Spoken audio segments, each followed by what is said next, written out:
What's up mga kabit? Kamusta kayo guys? Ito nakabalik na ako ngayon ng Manila and syempre i-update ko na kayo about dito sa Hero 5. Kasi dami na rin nagtatanong kung paano ba to? Kailan ba to? Well, pag-usapan natin ngayon. Panoodin muna natin yung trailer and here we go. What's up? What's up? What's up mga kabit?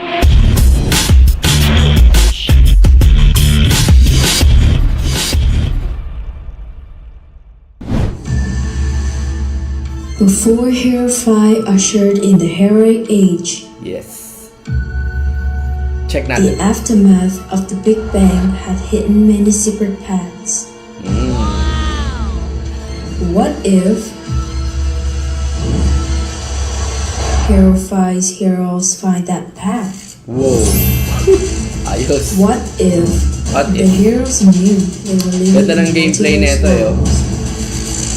The merging of Hero 5 into Ganda. the multiverse world will be the next big hit of the space.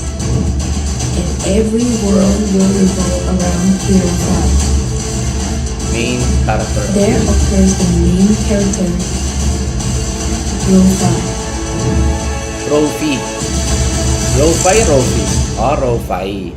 Hero 5. Okay guys, ito yung free to earn. By the way guys, ito yung kinontent natin last week. Ito yung Hero 5. Okay, ngayon yung nakita nyo na Row 5, ito yung kanilang token. Ngayon, i-update ko kayo, ano bang meron? Ano bang meron ngayon? Okay, pero bago yan, tingnan muna nga natin tong about sa game. Panoorin natin tong video. It began in a fantasy world with a magical power was liberated, and the one above all throne was vacated. Ayos yung commentator eh. The war broke out between Ayan, the gods, who all were fighting to claim Sa mga hindi pa nakapanood nung content before guys, pwede nyo panoodin. one of the gods. Defeat the opponents and recruit all the heroes Okay rin eh. O si Monkey King to eh. to truly become the one above all. Para sa may pagka-Axie Infinity eh. Mas mataas lang talaga yung ano nito, spaghetti graphics. Being of God. Enjoy the victory of earning real Yan, money. pwede rin kumita syempre sa token Be nila. the first ones to join the open Open beta beta. now. Whitelist din siya. Ayan, pasok Rule tayo. 5, free to earn. Kahapon lang. Alright, let's go. Okay. Ang dami nilang partners, solid. So, ayun guys, sana nag-enjoy kayo dun sa video na pin-repair ng Hero 5 para sa atin. Ngayon naman, eto, tignan natin ulit yung marketplace para medyo ma-refresh kayo. Eto guys, yung mga itsura ng characters nila, ito sinasabi ko sa inyo na parang Axie Infinity din, wherein meron siyang PvE, PvP, at marami pang ways dun sa kanilang kabuuan ng metaverse. Ngayon, ano bang reason bakit tayo nag-content uli ng Hero 5? Because meron akong update sa mga sasabihin sa'yo, lalo na dun sa mga nag-aabang. So, ito na, wag na natin patagalin. So let me remind you guys na itong Hero 5, ito yung free to play, play to earn. Ibig sabihin kahit hindi ka maglabas ng pera ay makaka-earn ka. Which is ang makukuha mo rito yung raw 5 nila na token. So yun, it's up to you kung pwede mong ipapalit o pwede mong i-encash. It's up to you. Basta pwede mo itong laruin kahit hindi ka maglabas ng pera. Well, siguro may advantage na lang yung mga talagang bibili ng mga malalakas na character. Pero ito nga, ano ba ang mga bagong updates dito sa Hero 5? By the way guys, gusto ko lang kayo inform na yung raw 5 nila as hindi lang dito umiikot sa laro ng Hero 5. So malaki tong kanilang metaverse. Okay? So yon pwede nyo ring magamit sa iba-iba pa nilang channels ng kanilang game or mismo dun sa raw. Ibig sabihin pwede mo magamit yung raw 5 sa loob at sa labas at sa buong metaverse ng laro at sa buong metaverse ni Hero 5. So mag-start muna tayo guys sa raw 5 allocation. So sa isang buong araw, meron lang 288,000 ang dinidistribute sa buong metaverse. So, mas maraming na i-integrate doon sa loob ng laro. Siyempre, mas malaki nagiging value ni Raw5 at mas malaki yung chance na makapag-earn ka. Dinidistribute yan guys based sa dami ng players na naglalaro. Siyempre, law of supply and demand lang yan. The more na maraming naglalaro, siyempre, the more na tumataas yung value. And by the way, hindi lang sa Hero 5 mismo yung nagagamit yung raw fee. Hindi ka lang sa Hero 5 nakakapag-earn, kundi nakakapag-earn ka rin sa maraming games sa kabuuan ng metaverse. Ang maganda rito guys, meron silang tinatawag na NFT travel travel tickets. Ginagamit itong NFT ticket para yung hero mo makapag-transport sa ibang world. Yun yung NFT LG Space Ticket, used to travel through the space portal. And by the way guys, yung ticket na yun, pwede nating matrade syempre sa marketplace.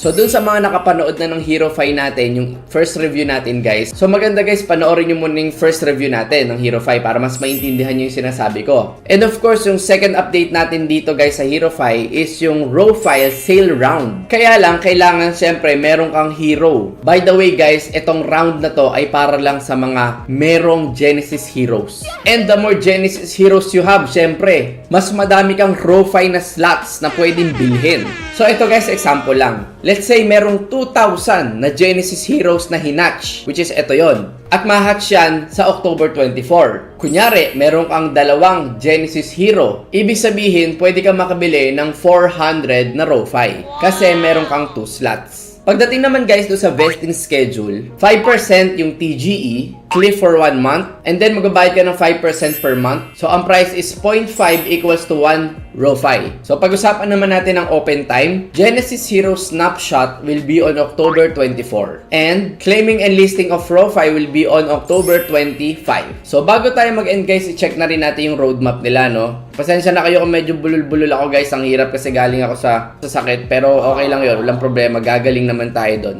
Pero huwag nyo ako alalahanin guys. Okay lang ako. Pagaling naman ako. So ayan guys. Ito na nga yung roadmap nila. So sa 25 is public sale. ROFI for Genesis Heroes. And then of course beta game HeroFi na sa 30.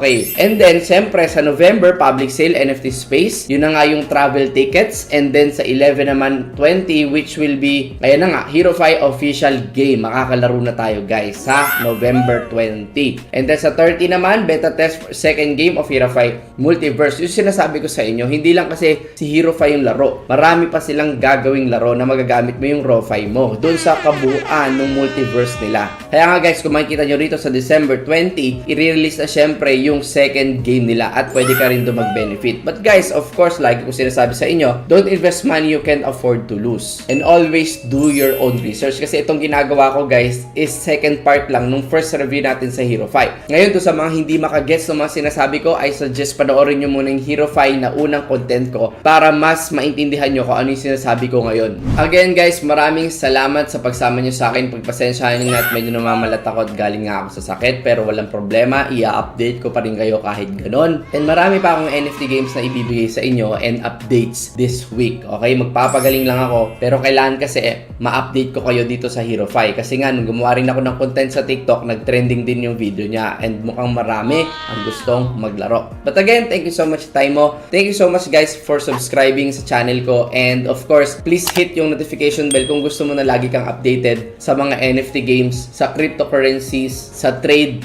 basta kahit ano related sa crypto. Maraming salamat sa you guys and God bless you.